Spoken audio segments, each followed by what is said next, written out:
السلام علیکم ګرانو کدونکو یو وارث تاسو په درانه خدمت کې حاضر یو په محله جناخیل کې همدرد بیډمنټن ټورنمنټ ترسره شو چې په دې کې د سابقه چیرمین جناب محمد اصغر صاحب او د یوت وینګ صدر محمد فیصل خان عمر خان د همدرد ویلفیر ارګنایزیشن چیرمین عبدالماجد صاحب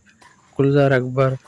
او د همدرد کرکټ ټایګرز ملګري عمردمان خان او مراد خان دي هم په دې کې شرکت کوو. د دې نه علاوه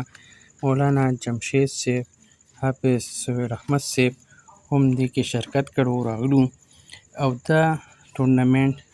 انفال او زین ترلاسه کړ او د دوی کوم مقابلې وه چا سره په هغې کې فیصل او حسنین دا هم ښه مضبوط ټیم و خو دوی پاتې شو. را روان وخت کې د دوی ډېر محنت وکړي انشاءالله یو ورځ به د دوی هم دغه شان فتح ترلاسه کوي. ښاد او آباد اوسئ. ډېره